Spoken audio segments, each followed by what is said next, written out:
নির্বাচন এবং ঈদ সামনে রেখে যাতে অবৈধ চ্যানেলে রেমিটেন্স না আসে সে বিষয়ে সতর্ক রয়েছে বাংলাদেশ ব্যাংক।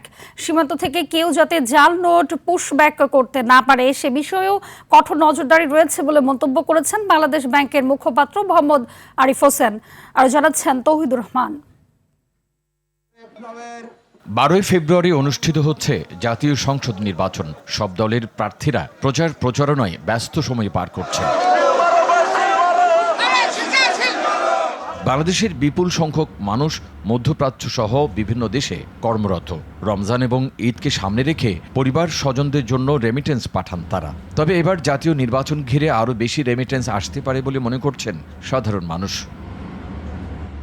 কিন্তু তাদের পাঠানো টাকা যাতে হুন্ডির মাধ্যমে না আসে সেজন্য সতর্ক বাংলাদেশ ব্যাংক। অনেক বৈদেশিক মুদ্রা নির্বাচনকে কেন্দ্র করে দেশে ঢুকবে, কিন্তু এটা যদি ব্যাংকিংয়ের মাধ্যমে না ঢুকে তবে বললাম যে এটাকে আমাদের অর্থনীতিতে খুব বেশি ভূমিকা রাখবে না।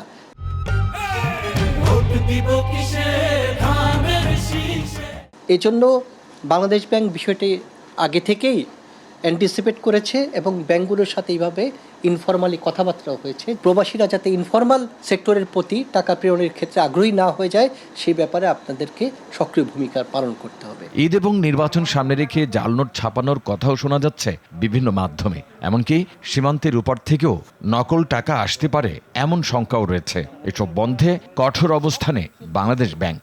বড় নোট যাতে কোনোভাবেই ফিজিক্যাল ট্রানজ্যাকশন না হয় এই ব্যাপারে এলাকার বর্ডার এরিয়ার মধ্যে যাতে এই প্রচারণাটা করা হয়, যে আপনারা ক্যাশলেস হন, পার্শিয়ালি হলেও ক্যাশলেস ট্রানজ্যাকশন শুরু করেন। কোথাও জাল নোট সংক্রান্ত কোনো তথ্য যদি আমাদের কানে আসে আইন শৃঙ্খলা বাহিনী তাৎক্ষণিকভাবে সে ব্যাপারে ব্যবস্থা নিতে পারে। নকল টাকা রোধে সীমান্ত এলাকায় ক্যাশ টাকার লেনদেন সীমিত রাখার কথাও জানান বাংলাদেশ ব্যাংকের মুখপাত্র। তৌহিদুর রহমান, RTV, ঢাকা।